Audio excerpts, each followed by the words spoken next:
VIT AP, as a part of VIT Group of Institutions, inherits 37 years of legacy in innovation and research in educational sector, is one of the most preferred destinations of education for students across the country. Consistently ranked among the top educational institutes in the country, the VIT Group of Institutes have had a proud tradition of pursuing knowledge and excellence. A university that offers the best undergraduate, postgraduate and PhD programs in technology, science, arts, law, management and many more.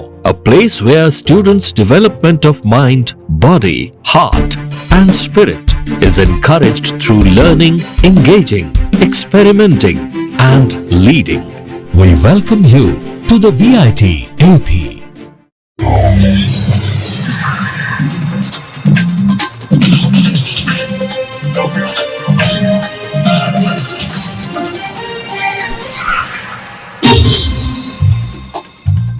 నమస్కారం, city news తెలుగుకి స్వాగతం. ఈనాటి వార్తా విశేషాలు. విజయవాడ తుమ్మలపల్లి క్షేత్రీయ కళాక్షేత్రంలో international vice president Vijayawada urban నూతన కార్యవర్గ ప్రమాణ స్వీకార కార్యక్రమం జరిగింది. అధ్యక్షుడిగా కొల్లూరు లక్ష్మణ గుప్తా, ప్రధాన కార్యదర్శిగా శనగపల్లి మల్లికార్జున గుప్తా, కోశాధికారిగా కొల్లిపల్ల గోవర్ధన, కామేశ్వర్ ప్రసాద్ ప్రమాణ స్వీకారం చేశారు. సంస్థ నియమ నిబంధనలకు అనుగుణంగా సేవా కార్యక్రమాల్లో ముందంజలో ఉంటామని అధ్యక్షులు లక్ష్మణ గుప్తా తెలియజేశారు.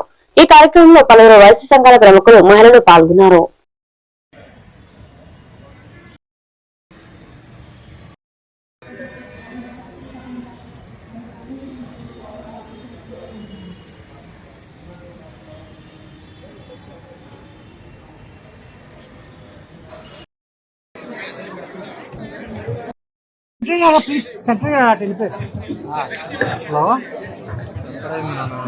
వెంకట సుప్రియ గారిని వేదిక మీదకి రావాల్సిందిగా కోరుతున్నామండి. వెంకట సుప్రియ గారు ఐటీ మరియు మెంబర్ కమిటీ చైర్మన్ గా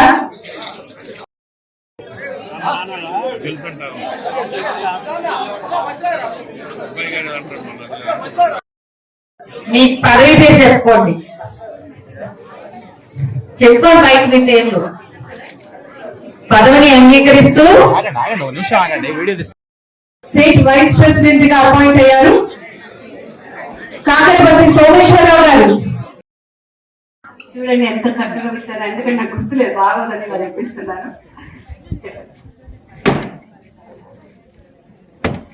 అందరికీ నమస్కారం అండి. సో నా పేరు అవినాష్. సో మేము ఇన్స్టోర్ ఈవెంట్స్ అవన్నీ చేసాము. ఇక్కడ ఉన్న చాలా మంది, కొంతమందికి తెలుసుంటది.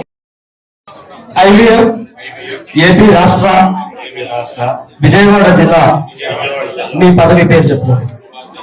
పదవిని అంగీకరిస్తూ సంస్థ నియమావళికి బద్ధుడనై IVF కేంద్ర కమిటీ మరియు రాష్ట్ర కమిటీ ఆదేశాలు పాటిస్తూ అభ్యున్నతికి, రాష్ట్రంలో జరిగేటువంటి జిల్లాలోని వైశ్యుల సంక్షేమానికి, అభ్యున్నతికి నిరంతరం పాటుపడతారు.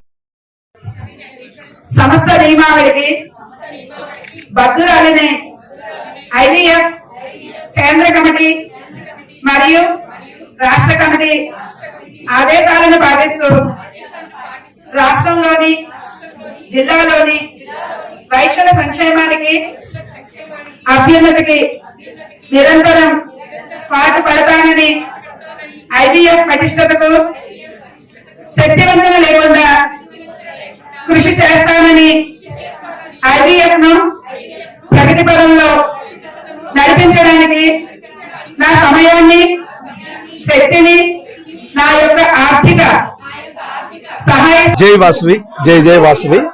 ఈ రోజు IVF విజయవాడ అర్బన్ జిల్లా అధ్యక్షునిగా నేను ప్రమాణ స్వీకారం చేశాను.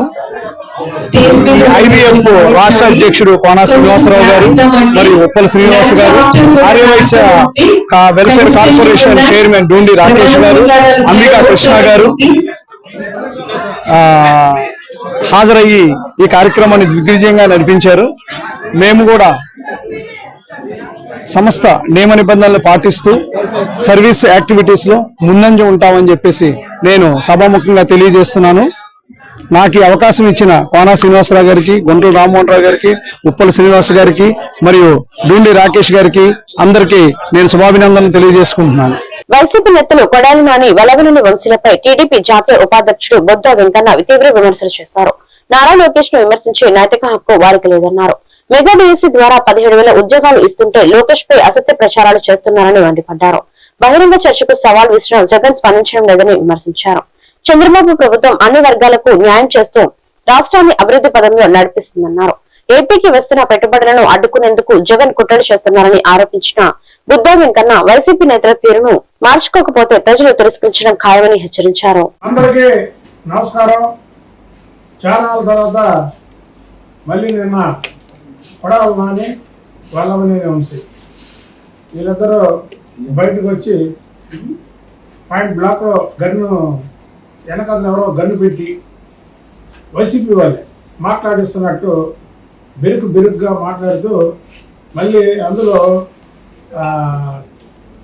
మాట్లాడేటప్పుడు లోకేష్ బాబు గారిని ఉత్తర కుమారుడు అన్నారు. లోకేష్ బాబు గారు ఉత్తర కుమారుడు కాదు, కలియుగ అభిమన్యు. ఎందుకంటే ఉత్తర కుమారులు ఎవరో రాష్ట్ర ప్రజలందరికీ తెలుసు, తెలుగు ప్రజలు.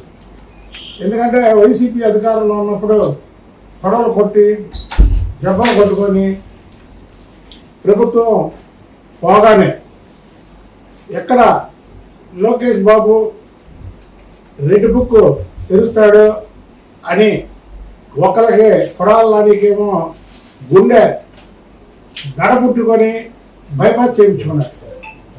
వెలగనేని వంశేమో వెన్నులోంచి వణుకొచ్చి వెన్ను నొప్పితో హాస్పిటల్లో జాయిన్ అయ్యారు.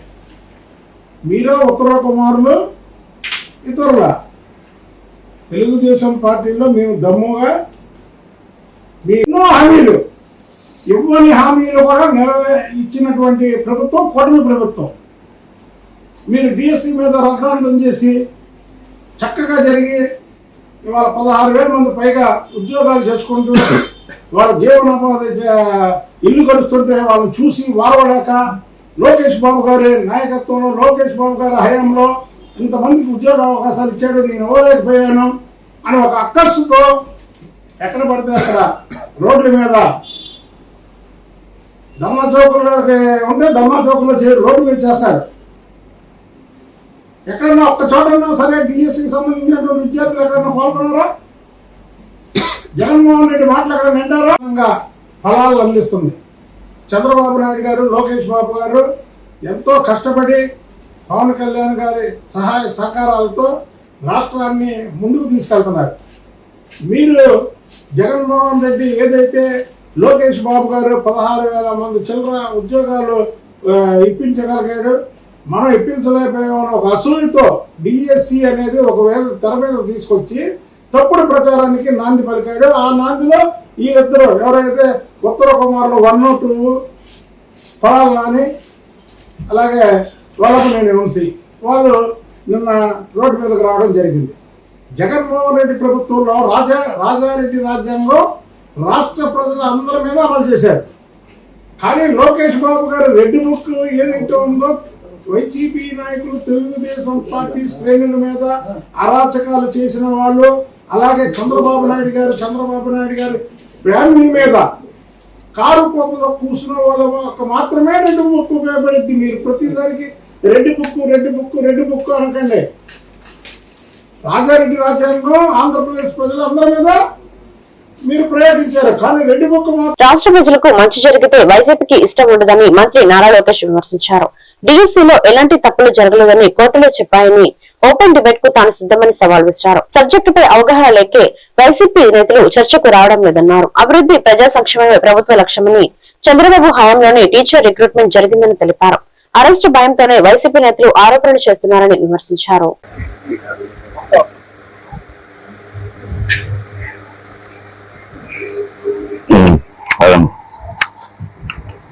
చూపించండి. జన్జీ అంటున్నారు, ఏదో అంటున్నారు. జన్జీకి సంబంధించిన వాళ్ళు ఎవరైనా ఉన్నారా? అసలు జన్జీ అంటే తెలుసా వీళ్ళకి? ఇవన్నీ వాళ్ళు ఏమి చేతకాని వాళ్ళందరూ వచ్చేసి ఏదో ఒకటి చేసుకుంటా, ఏదో ఒకటి మాటలు మాట్లాడుతూ ఉంటారు. చాలా సింపుల్ మ్యాటర్. బేసిక్గా దీంట్లో నేను మొన్నే ఒకటి చెప్పా బేసిక్గా, ఒక్కసారి నీకు తెలుసా అన్యాయం జరిగిందని, ఎవరో చెప్పింది నువ్వు చెబుతున్నావా? అన్యాయం జరిగితే ఏం జరిగింది? మీరు అంటే పనికిమాలిన ఆరోపణలు చేయకండి. అంటే మేము ఆరోపణ చేస్తాం, ఇందాకేదో చెబుతున్నారు, మేము ఆరోపణలు చేస్తాం, సిబిఐ ఎంక్వైరీ వేయాలని. సిబిఐ ఎంక్వైరీ వేయాలి ఏందని చేసేది దీంట్లో? అంటే కనపడిన దానికల్లా చేస్తూనే ఉంటారు. మీకు ఏం అవసరమో, ఏది ప్రజలకు పనికొచ్చేదో, ఏది పనికిరాందో కూడా తెలియని విషయం. ఓడికి ఏదైనా కానీ రాగానే దీన్ని కోల్దోస్తాం, మీకు దీంట్లోంచి మేము అవి చేస్తాం ఇవి చేస్తాం అన్నారు. ఏది చూసినా కానీ వీళ్ళు ఇదొకటి ప్రజల వాళ్ళ లక్ష్యం ఒకటి. ఓకే, ఎట్టి పరిస్థితుల్లోనూ రాష్ట్ర ప్రజలకు మంచి జరగకూడదని ఏకైక లక్ష్యంతో పనిచేస్తా ఉన్నారు. వాళ్ళ గురించి మనం మాట్లాడుకోవడం కూడా దండగా టైం వేస్ట్. కోర్టు ఆల్రెడీ కోర్టుకి వెళ్ళారు, దీంట్లో మ్యాటర్ లేదు బాబు దొబ్బైంది అని చెప్పేసింది. బేసిక్గా మ్యాటర్ లేకపోతే పారిపోవటానికి అదొక కారణం అండి. బేసికల్లీ ఏదైనా ఎంక్వైరీ అయితే పోనీ డిబేట్ ఓపెన్ డిబేట్ అయినా కానీ రెడీనే, దేనికైనా రెడీ. ఎవరు చేస్తారు ఇంతకీ? ఓపెన్ డిబేట్ చేయాలంటే ఓపెన్ డిబేట్కి రెడీనా అనే మ్యాటర్ వచ్చింది అనుకోండి. బేసికల్లీ వీళ్ళకి ఏమి చేత కాబట్టి పారిపోతారు. ఎందుకంటే మీరు ఒకసారి ఆలోచించండి, లోకేష్ గారు కానీ మా నాయకులు కానీ ఎవరికైనా కానీ ఎంత సబ్జెక్ట్ ఉంటుంది అనేది. వీళ్ళలో ఒక్కడ సబ్జెక్ట్ ఉన్నాడు ఎవరు ఉంటే చెప్పండి, వాళ్ళతో డిబేట్ చేస్తాం. బేసికల్లీ వాళ్ళ అధినాయకుడితో దగ్గర నుంచి ఈ పనికిమాలిన చెత్త అంతా ఉంది చూసారా, పైనుంచి కింద దాకా నోటుకు వచ్చినట్టు మాట్లాడే పనికిమాలిన చెత్త అంతా వీళ్ళకి చేత కాదు, ఏది రాదు. బేసికల్లీ అనవసరమైన ప్రసంగాలు చేసుకుంటూ వస్తుంటారు. పైగా ఇవాళది మీరు చూసుకుంటే బాగా భయపెడుతున్నారు. ఎందుకు అర్థం కావట్లా, మేమేం చేయట్లా, కేసులు వేస్తున్నారు. మీరు మొత్తం మీద ఆయన చెప్పిన ప్రసంగంలో చూస్తే కనీసం 20-30 సార్లు కేసులు అనే మ్యాటర్ ఉంది. ఆ కేసులు గోలు తప్పితే ఏదో ఉంది. ఇప్పుడు అర్జెంటుగా భయపడిపోతా, ఇప్పుడు ఏదో ఒకటి అయిపోద్ది, నేను జస్ట్ బయటకు వస్తే చాలు నన్ను వేసేస్తారు అనే దీంట్లో భయంతో ఉన్నాడు. ప్రజా పోరాటం మీద చేసిన వాటి మీద కేసులు చాలా సింపుల్గా ఉంటాయండి. ఏం చేసినా కానీ ఎవరి మీదైనా పడితే ఎక్కడైనా పడితే బేసికల్లీ గతంలో మా రా వెంకటేశ్వరరావు లేరా, ఏ కేసులు పెట్టాడని ఆగిపోయాడా, నోటీసులు ఇచ్చాడని ఆగాడా, దేన్నైనా కానీ చూసుకుని వెళ్ళిపోయాడని బేసిక్గా అట్లా. అది తెలుగుదేశం కార్యకర్తలు అంటే విషయం అంటే. సో కేసు మేము ఆ కేసులకు కూడా భయపడి ఏంటి మహా అయితే కనుక ఏముంటాయి దాంట్లో, ఆ కేసులు ఏముంటాయి మహా అయితే కనుక ఏమైనా జైలు శిక్ష పడేయా, ఏమైనా ఇవ్వడేయా, ఏం లేదు, నోటీస్కి ఎగ్నెస్ట్కి వచ్చేదా. మేము అంతా బేసికలీ ఈ చేతగాక ధైర్యం లేక మీకు బయటకు రాకుండా కేసులో అనుకుంటే పొద్దాకి ఇదే చెబుతా ఉన్నారు. మీరు ఒకసారి ఆలోచించండి, మీరే బేసిక్గా ఏంటది, ఏం కేసు ఉంటుంది దీని మీద రాకపోతే? ఓకే, ఒక నోటీస్ ని చేయకుండా దాంట్లోంచి ఆక్వా రైతులకు యూనిట్ విద్యుత్ ను 1.50కి అందించేలా ప్రభుత్వం జీవో నెంబర్ 57 విడుదల చేయడంపై ఎమ్మెల్యే రాము హర్షం వ్యక్తం చేశారు. పాలకులను నిర్వహించిన రైతు కృతజ్ఞత సభలో మంత్రులు, ఎమ్మెల్యేలు జీవో పత్రాలను ప్రదర్శించారు. ఆక్వా రంగానికి విద్యుత్ రాయితీ ఆక్సిజన్ లా పనిచేస్తుందని రాము అన్నారు. గుడివాడ నియోజకవర్గంలో 49% జీడీపీ ఆక్వా రంగం నుంచే వస్తుందని సీఎం చంద్రబాబుకు ఆక్వా రైతుల తరఫున కృతజ్ఞతలు తెలిపారు. రైతుల అవసరాల కోసం విద్యుత్ సబ్స్టేషన్లు, ఫీడర్లు ఏర్పాటు చేయాలని కోరారు. ఆ జీవో నెంబర్ 57 మీ అందరూ వ్యక్తిగత అపరాధ అస్పృశ్యాలు ఈ ప్రభుత్వానికి తెలియజేసుకుంటూ ఉన్నా.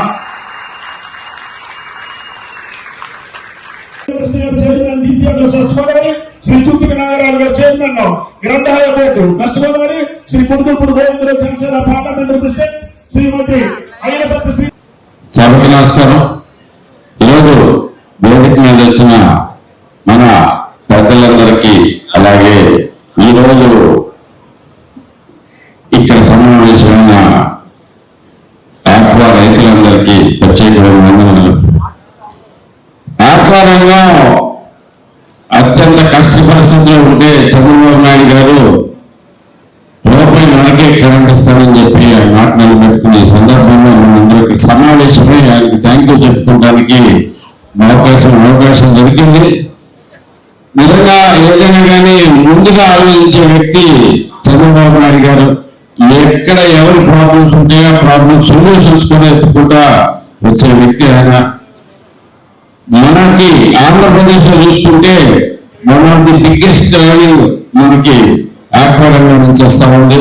ఎస్పెషల్లీ గుడివాడలో చూసుకుంటే 49% జీడిపి మాకు ఆక్వారంగం నుంచి వస్తూ ఉంది. సో ఇలాంటి పరిస్థితుల్లో మనకి ఎన్ని ఎకరాలు ఉన్నా కానీ లోపలకే కరెంట్ ఇవ్వడం అనేది చాలా గొప్ప విషయం. అంతేకాకుండా ఇంకా అనేక రకాలుగా ముందే ఆలోచిస్తూ ఉంటారు చంద్రబాబు నాయుడు గారు.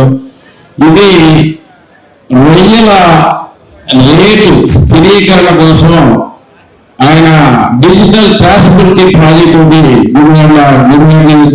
అందుబాటులో ఇవ్వడం జరిగింది పైలట్ ప్రాజెక్ట్ కింద. దాన్ని కూడా ఫేజ్ 1 ఇంప్లిమెంట్ చేసాం. ఇలాంటి అనేకమైన నూతనంగా ఆలోచించి గొప్ప గొప్ప కార్యక్రమాలు చేస్తున్న చంద్రబాబు నాయుడు గారికి ప్రత్యేకంగా థ్యాంక్ యూ చెప్పుకుంటూ, ఇలాగే ప్రతి చోట కూడా రాష్ట్రం మొత్తం కూడా రొయ్యల చెరువులకైతే కనుక డిజిటల్ ట్రాన్స్పోర్టింగ్ ఫేజ్ 1 ఇంప్లిమెంట్ చేస్తామని చెప్పారు.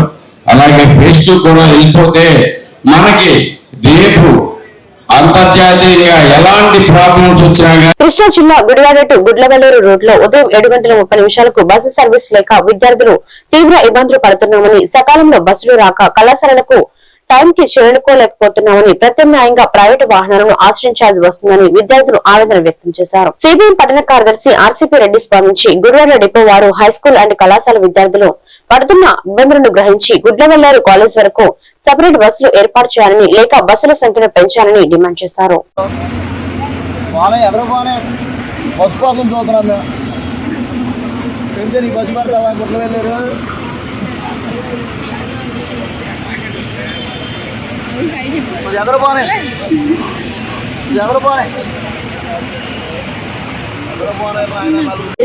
వేయాలి గుడ్లవల్లేరు 7:30 బస్సు, వేయాలి గుడ్లవల్లేరు 7:30 బస్సు, డిపో నుంచి గుడ్లవల్లేరుకి వేయాలి 7:30 బస్సు, వేయాలి బస్సు, వేయాలి బస్సు, గుడ్లవల్లేరు 7:30 బస్సు, వేయాలి గుడ్లవల్లేరు 7:30 బస్సు.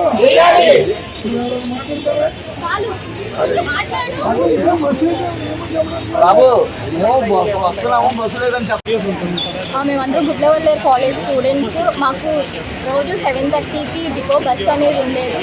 ఇప్పుడు ఆ డిపో బస్ అనేది తీసేరు. ఏలూరు నూజివీడు వస్తుంది అని చెప్పారు కానీ ఏలూరు నూజివీడులో ఒక 5 మెంబర్స్ తప్ప ఇంకెవరు ఎక్కువ ఎక్కట్లేదు. అండ్ 100 మెంబర్స్కి పైగానే ఉన్నాము. బండిమిల్ దగ్గర నుంచి వచ్చేవాళ్ళు చాలామంది ఉన్నారు. 8:30 కల్లా కాలేజ్కి వెళ్ళాలి, బట్ ఇప్పుడు లేట్ అయిపోతుంది. మేమేమి ఇక్కడ నించొని ఆర్డర్ ఏం చేయట్లా, జస్ట్ రిక్వెస్ట్ చేస్తున్నాము బస్ పెట్టమని. ప్లీజ్ కొంచెం బస్ ఏదైనా ఏర్పాటు చేసేది ఉంటే చేయండి. గుడివాడ డిపోలో బస్సు లేక కాలేజీ స్టూడెంట్స్ చాలా ఇబ్బందులు పడుతున్నారు. గతంలో అయితే 7:30కి గుడివాడ డిపో నుంచి ఒక బస్సు పెట్టేవాళ్ళు. ఈ చుట్టుపక్కల స్టూడెంట్స్ అందరూ సుమారు 100-150 మంది స్టూడెంట్స్ ఈ 7:30 బస్సుకి గుడ్లవల్లేరు వెళ్ళేవాడు. గుడ్లవల్లేరులో కాలేజీ 8:30కి మధ్యలో ఈ బస్సు అంత ముందుండే బస్సు తీసేయటం వీళ్ళు కాలేజీకి లేటుగా వెళ్తున్నారు. వాళ్ళేమో కాలేజీ మేనేజ్మెంట్ ఏమో మీరు లేటుగా వచ్చారు కాబట్టి బయట ఉండండి అనే పరిస్థితి. మహిళలు ఆడపిల్లలు అయితే వాళ్ళ మీద కాసేపు పనిష్మెంట్గా బయట ఇచ్చి అప్పుడు లోన్ పంపించే ఇలాంటి ప్రయత్నాలు చేస్తూ ఉన్నారు. కాబట్టి డిపో మేనేజర్ గారు ఇప్పటికైనా ఆలోచించి గతంలో నడిచే 7:30 బస్సు తక్షణం పెట్టాలి. ఎందుకంటే ఈ చుట్టుపక్కల నుంచి ఆ గుడ్లవల్లేరు కాలేజీకి వెళ్ళే వాళ్ళు సుమారు 100 మంది పైన ఈ చుట్టుపక్కల ఈ డిపోలోకి 7:30-7ంటికి ఆ ప్రాంతాల్లో వస్తున్నారు. కాబట్టి తక్షణం 7:30కి గుడ్లవల్లేరు ఆఖరికి అట్లీస్ట్ ప్రభుత్వ పాలసీ ఎట్లా తెచ్చిందంటే బస్సు పెట్టండి అంటే గుడ్లవల్లేరు వరకు పెట్టి 2 ట్రిప్లు వేసినా ఇబ్బంది ఉండదు.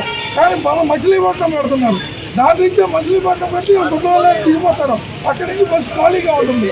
కాబట్టి ప్రభుత్వం ఆలోచించి వాళ్ళ కాలేజీ పర్పస్తో గుడ్లవల్లేరులో ఇంజనీరింగ్ కాలేజీ ఉంది, అట్లాగే పాలిటెక్నికల్ ఉంది, ఇది ఫార్మసీ ఉంది. ఈ 3 కాలేజీలు ఉన్నాయి. ఈ 3 కాలేజీలు పిల్లలు వెళ్ళాలి కాబట్టి లేట్ అయిపోతుంది. వాళ్ళు ఈ బస్సు తీసేసడానికి రోజు లేట్ అయిపోతుందని ఇబ్బంది పడుతున్నారు. కాబట్టి ఇప్పటికైనా డిపో మేనేజర్ జోక్యం చేసుకుని ఈ బస్సు పెట్టాలి. ఈ బస్సు పెట్టకపోతే ఇక్కడే ఆందోళన కార్యక్రమం కూడా రూపొందిస్తామని ఈ సందర్భంగా తెలియజేస్తున్నాం. ఈ రోజు డిపో మేనేజర్ గారు కూడా కలిసి 7:30 బస్సుని కంటిన్యూ చేయాలని అని మెమరాండం కూడా ఇవ్వడం జరుగుతుంది. ఈ వార్తలు ఇంతటితో సమాప్తం. మరొక బులెటిన్లో మళ్ళీ కలుద్దాం. నమస్కారం.